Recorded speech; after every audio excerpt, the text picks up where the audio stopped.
Hello, everybody. This is John Carlo here. Hope everybody's having a great Wednesday. I'm just going to give it a couple more minutes before I get started. Want to make sure everything's set up properly.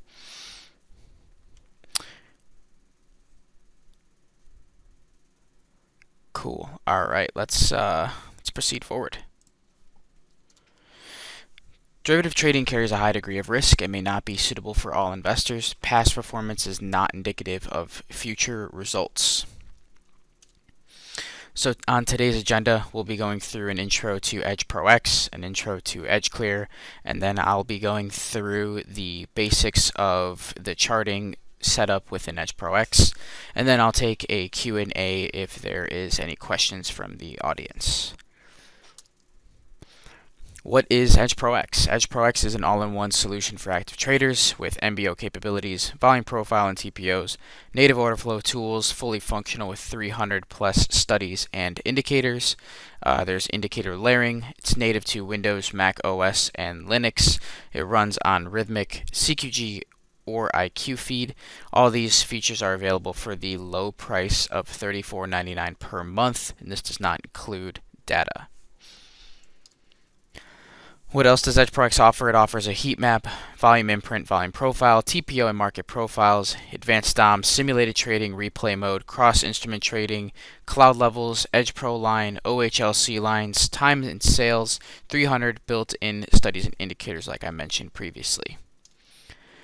What is EdgeClear? EdgeClear is an independent futures brokerage. We're created by traders for traders. We have an award-winning team, multiple clearing relationships, an experienced team, and founder, Futures Trader 71. We're continuously innovating and building. We're trader inspired here.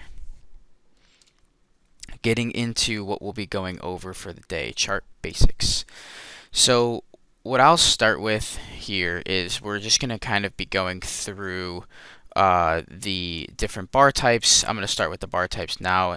Then we'll be going into the configure preferences chart, and then I'm going to be going through all of the different tabs here and what all of its relevant features have inside of it, so each of the different configurations within that.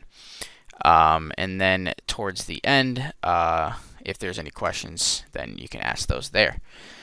So we'll start with the bar types. So as you can see here, I just select down and drop this down, and you can see you have an array of different bar types that you can choose from. You have the OHLC bars, HLC bars, and all the way down there's several other bars. But if you see here, you'll notice that there is not Renko or point and figures or anything like along those lines are not going to be located in this section. In order to get to that, in order to configure those specific bar types, you'll have to right-click your chart, head to Chart Settings, Bar Settings, and then change the bar size.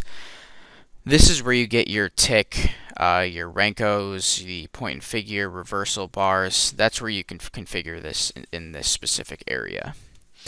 The other specific setting that I wanted to mention before I got into the chart settings was the Components tab. So if you select the Components tab, you'll notice the drawing indicators comes down on the side, and this is a key point to the chart settings in my opinion. A lot of people ask about volume profiles, and you can have a fixed range volume profile on the chart. You can do the same with TPOs. You can have your what is it? Trend lines. You can have channels. You can have all different sorts of drawing tools on your charts that could, assist you with what you may be looking for out of this platform. But I leave this closed because I think it clutters my screen. So we'll proceed forward though to what I had originally in planned for everybody. So preferences, chart, and I'll start with this section and proceed down with all of these different configurations, explaining what each one means. And if there's at any point any questions, just feel free to type that in the chat box. So the default tool, this is the default tool to use on the chart. So right now I have it configured to the hand. That's why I'm able to click and drag on the charts here. pull this back up. You can configure this to be different defaults, so you can have it be the selector tool, the drag tool, the zoom tool, etc. That's what that does. You can configure the bar type here, but the revert to default tool, this is when completing an action with the selected tool, the chart will automatically switch back to the default tool selected. So once I draw my trend line, it will default back to the hand tool. Continuing down, the bar scheme, this determines the color scheme for the bars. The normal displays bar color based on if the close is higher or / lower than the open value. The available bar schemes are included, so you can see these are the different available bar schemes here. So that is the bar scheme. Continuing down, bar size. Obviously, this is just the time that the bars are going to be configured in.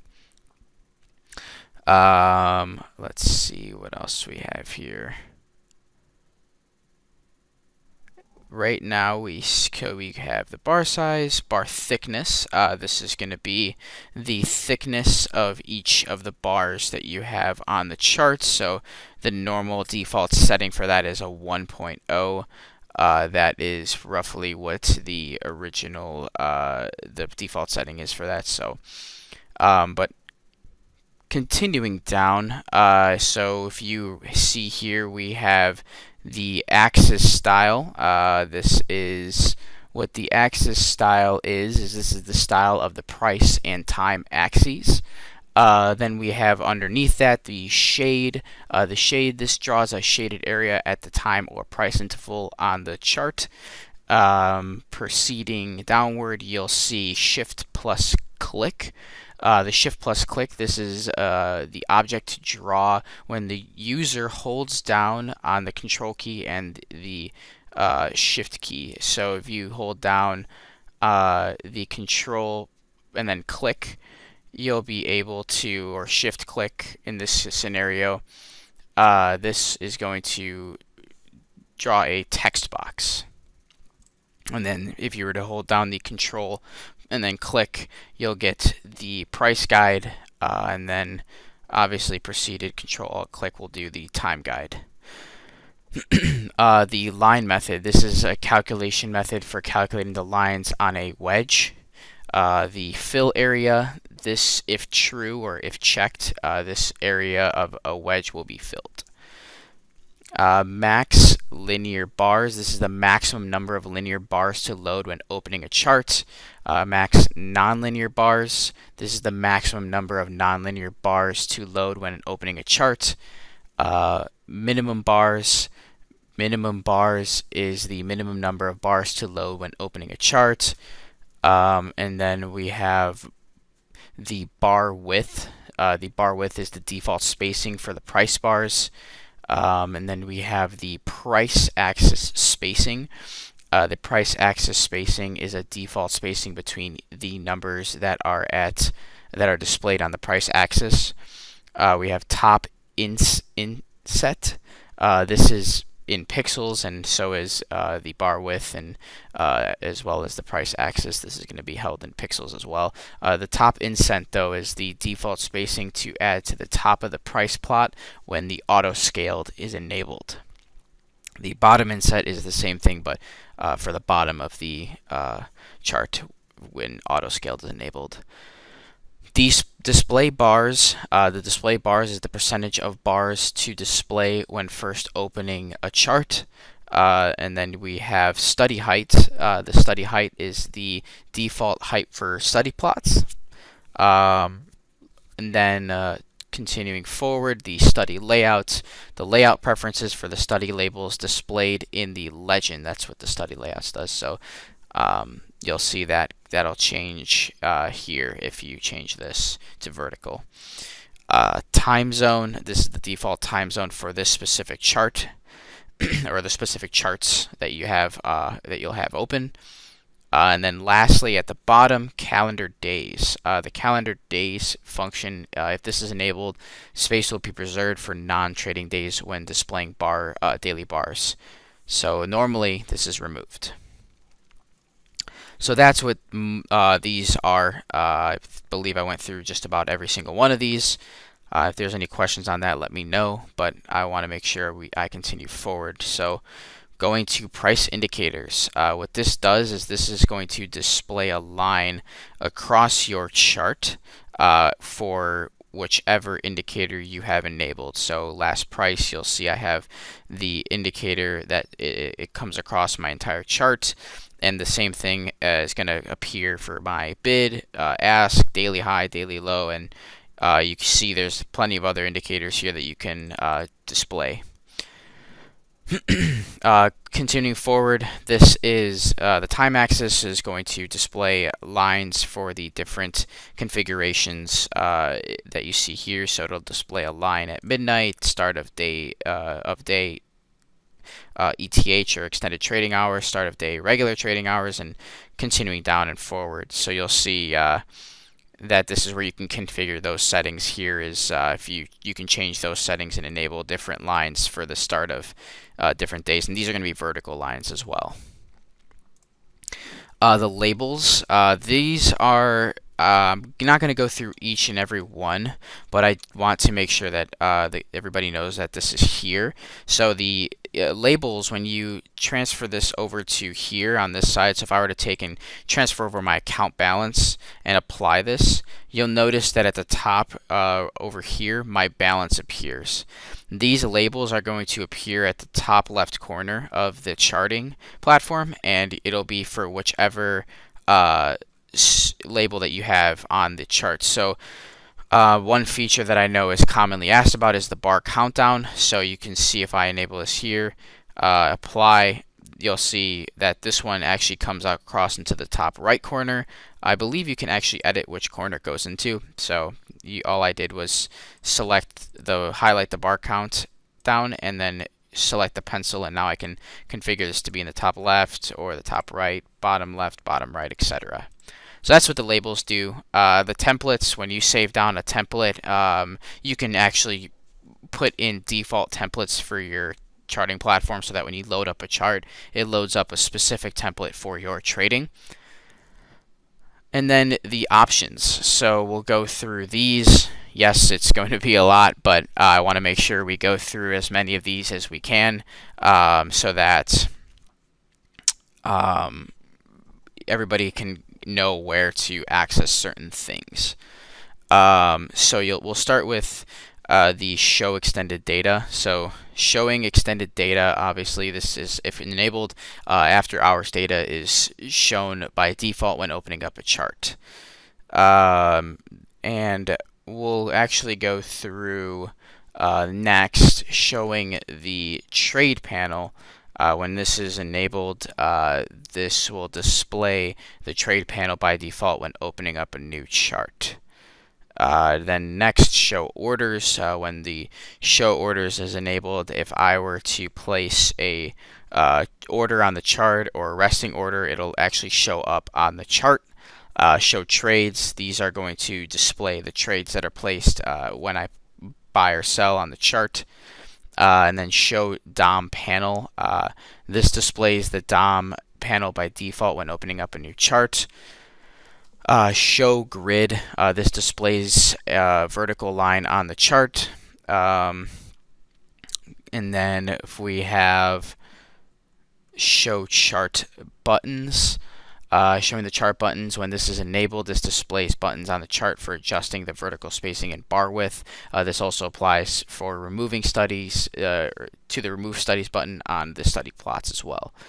And then we can go to show quick edit. I believe the quick edit button is, so if you notice when I enable this, it has the settings buttons here. So now you can edit these specific indicators through the toggle here. Show P&L ladder. This displays the profits and loss ladder on the chart. Show exchange. Showing the exchange toggles the display of the exchange as part of the title on the chart. Show symbol. This displays the instrument symbol on the specific chart. show bar size. So what the showing the bar size does, this displays the current bar size on the specific chart. And then you have show analysis name. This is going to be when you save down a specific chart. If you wanted to show the name of this specific analysis on your chart, enabling this will do that. Showing crosshairs, obviously showing the crosshairs is going to display the crosshairs on your chart. Global crosshairs, this is when you have multiple charts up. You'll see your crosshairs across many different charts. And then the double crosshairs, what this is going to do, this is going to display two vertical lines encompassing the bar where the cursor is currently. So solid crosshairs, this is going to display a solid instead of a dashed line for the crosshairs. Auto scale, this default scale setting when opening a new chart, so it'll auto scale the chart for you so that all the bars are displayed on the screen. Auto scale price only. If this is enabled, only the price action will be included in the auto scaling of the chart. Continuing down, semi-log scale. This displays a chart using semi-log scale by default. The lock scroll button. This default lock scroll state. So this basically locks the scroll for your charts so that it's in one area. Then you have the lock studies. This lock studies means when you go to a different chart, you will carry the indicators over to that new chart. Show info on select. Turning this on shows the info feature when selecting a new component. Show info. This enables the show info feature when creating a new component. Same thing as show info on select. So very similar features there. Show range outline. Turning this on, this turns on the range outline on the latest bar for like Rankos and range bars. So this will show a little range around the Ranko bars and where it needs to hit on both ends in order for it to proceed up into the next bar or down to the next bar. Show middle line. So the show middle line, what this does, this turns on the display of the middle line for the channel components. Showing the, so then the next thing here, it's so confirm on close. What this is going to do is when you unselect this is if you were to close down a chart, it's not going to, it's just going to close down the chart. It's not going to ask you to confirm the close. Link, minimize, and restore. If enabled for linked charts windows, all windows in the group will be minimized when one of them is minimized. Let's see, show bar size selector. What this does is this toggles the default display of the bar size selector on the charts. Show bird's eye view. This toggles the default display of the bird's eye view when opening up a new chart. Show bird's eye lines. This displays of the vertical lines on the bird's eye plot. Then we have resolve trend lines. If enabled, EdgeProX will attempt to load enough data to properly display all trend lines on a chart. By default, it will estimate where the starting point of a trend line is based on the available data. Group studies. What group studies does, this if enabled, study plots will be grouped together at the bottom of the chart in a stacked panel. Show study labels. Enabling this displays of study labels in the legend. Continuing down, show study. So we have, sorry, I lost my spot on the view there. Toggle, this toggles the live updating, so study bar updates. This toggles the live updating of studies from level 1 data versus calculating the most recent study values on the close of a bar. Show values in legend. If this is enabled, current study values will be displayed next to the study label in the study legend. Simple study title, simplified displays. The simple study title, this will essentially simplify display of the title in the legend area. And then overlay of the volume. This displays the volume information as an overlay on the chart instead of a separate plot. Lastly, I think this is the last of the important group of everything. The draw candle outline draws the outline of the candle rectangle. So, and then obviously you have auto load studies. So those will auto load the studies that you have pre-selected for the chart. I would say that that all of these were the most important things that were necessary within this feature. If there's again any questions, feel free to ask. I know that's a lot of information, but I tried to go through everything here that I saw would be used the most. Continuing forward in this though, bar sizes. EdgeProX comes with a default set of bar sizes. You can create your own bar sizes from the preferences dialog, or essentially going to where we are now. And then you can just select add, and then you'd be able to add in the different style of bar sizes that you would like. Continuing, bar size selector. This is going to appear at the bottom of each of your charts here. This is where you can add or remove specific bar sizes. And the components panel, as I mentioned at the beginning of the webinar, this is going to appear on the left-hand side, and you can configure what you would like each of these to have inside of them, so you can create your own custom components and mess with this as you please, but I usually just leave it to the default because there's a lot going on in EdgeProX as there is. I try to just stick to what it's given me. But that is everything that I had to go through with regards to the chart settings. I hope this was useful to those. If there are any questions, feel free to ask those now. I will pull up the PowerPoint. There wasn't any questions submitted before this webinar, so if there are questions now, I can take those. But while we sit and think of the questions, I will, if you don't have any questions now, you can always visit our knowledge base at support.edgeclear.com. We do have a YouTube channel. This is most likely where you're viewing this video now. If you didn't attend this live, you can view these at youtube.com/edgeclear. Subscribe to these. You'll get notifications on when we put out new videos. You can email us any questions you have at edgeprox@edgeclear.com. Or lastly, give us a call at 773-832-8320. You can also contact me directly. My information is at the beginning of this slide deck. So if you have questions, feel free to say you're from the webinar or say you're from the bi-weekly walkthrough, and I'd be happy to assist you with any questions you have. So it doesn't look like we have any questions. I guess we can end that here. Let me know, and it was great talking to everybody, great seeing everybody. I hope everybody has a great rest of your Wednesday. Cheers.